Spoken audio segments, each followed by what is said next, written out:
Welcome to Mayura creations. Friends, இன்றைக்கி நான் என்ன உரம் கொடுக்க போகிறேன் அப்படிங்கிறத தான் உங்களோட ஷேர் பண்ணிக்க போகிறேன். இது என்னோடய மாடி தோட்டம். இதில் வந்து எல்லா விதமான செடிகளும் வச்சுருக்கேன். டல்லாக இருக்க செடிகளும் மேலே கொண்டு வந்து வச்சுருவேன் மாடியில். ஏன்னா மாடியில் கொஞ்சம் ஃபெர்டிலைசிங் நான் ரெகுலராக பண்ணுவேன். அதனால் வந்து எனக்கு கீழே நிறைய இருக்கிறதுனால பண்ண முடியறதில்ல. நல்ல செடிங்க செழிப்பாக வளரும். அதனால் எல்லாமே மாடியில் கொண்டு வந்து வச்சுருவேன். பெரும்பாலும் வாரம் ஒரு தடவை கம்பல்சரி ஏதாவது ஒரு உரம் கொடுத்துருவேன். அது எப்படி ஈஸியாக கொடுக்கறது அப்படின்னு பார்த்தீங்கன்னா, இந்த ட்ரம்மு இந்த போனி வந்து எனக்கு இதுக்காகவே நான் யூஸ் பண்ணிகிட்ருக்கேன். ரொம்ப பழைய போனி ஆயிடுச்சு.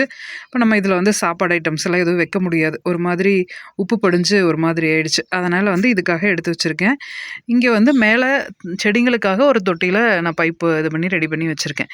இதில் என்ன பண்ணுவேன் அப்படின்னா, இந்த உரங்கள்லாம் வந்து வேப்ப புண்ணாக்கு, களவு புண்ணாக்கெல்லாம் பார்த்திங்கன்னா அப்படியே புண்ணாக்காக இருக்கும். அதை வந்து நம்ம அப்படியே கொண்டு போய் செடிகளில் போட்டோம்னா அந்த பேகெல்லாம் ஒரு மாதிரி கசகசன்னு ஆகி அப்படியே ஏடு படிஞ்ச மாதிரி அசிங்கமாக அது ஒரு மாதிரி ஆகிடும். அது சீக்கிரம் மக்கவும் மக்காது. அதனால என்ன பண்ணுவேன் அப்படின்னா, இங்கே பார்த்திங்களா இந்த பையில் நம்ம சும்மா சாதாரணமாக வேஸ்ட்டாக வீட்டில் இருக்கும்ல பை, இந்த பையில் 1/4 கிலோ அளவுக்கு வேப்ப புண்ணாக்கு கொட்டி மேலே கொண்டு வந்து போட்டுட்டேன்.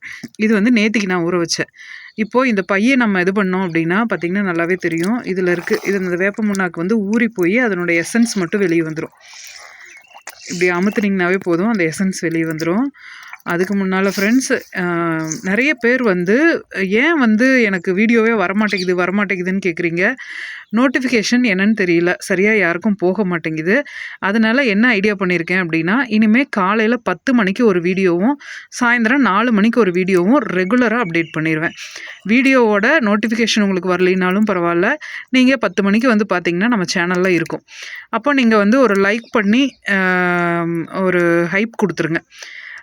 பண்ணிட்டீங்க அப்படின்னா உங்களுக்கு வந்து ரெகுலராக வீடியோஸ் வந்துடும். ஆஃபர்ஸும் மிஸ் பண்ணாமல் வாங்கிக்கலாம். நிறைய பேர் ஆஃபர்ஸ் வந்து எனக்கு கிடைக்கிறதில்ல, போடுறீங்க சொல்கிறீங்க ஆனால் எனக்கு வரல அப்படிங்கிறாங்க. அவ்வளோ பேருக்கும் என்னால் வாட்ஸ்அப்பில் தனித்தனியாக அனுப்ப முடிய மாட்டேங்குது. அதனால் வந்து நீங்கள் சேனலில் ரெகுலர் அப்டேட் பார்த்துக்கோங்க. ஆஃபர்ஸில் வாங்கினீங்கன்னா எப்போயுமே ரேட் கம்மியாக இருக்கும். இப்போ கூட மசாலா பொடிகள் காம்போ ஆஃபர்ஸில் போட்டிருக்கேன். நான் அந்த லிங்க் வேணால் டிஸ்கிரிப்ஷனில் கொடுக்குறேன். நீங்கள் தேவைப்படுறவங்க ஆர்டர் பண்ணிக்கோங்க. நார்மல் விலையை விடவே ₹150 கம்மியாக கொடுத்துருக்கேன், ஷிப்பிங் ஃப்ரீ பண்ணி. அதனால் நீங்கள் அதில் வாங்கிக்கலாம். இப்போ நம்ம உரம் கதைக்கு வருவோம்.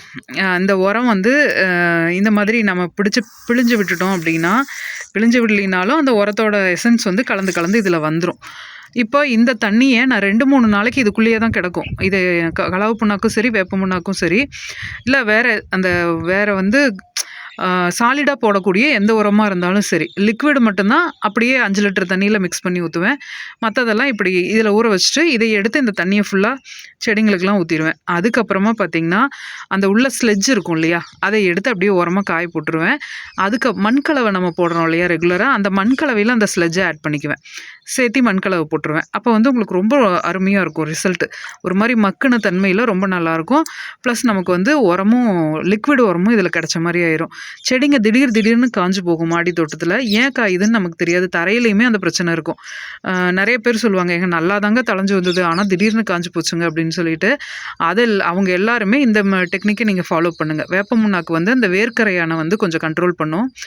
வேர்க்கரையான் இருந்ததுன்னா செடி திடீர்னு காஞ்சு போகும். நம்ம அதுக்கு இதுதான் கண்ட்ரோல் பண்ணுறதுக்கான ஒரே வழி. அதனால் இதை முயற்சி பண்ணுங்கள்.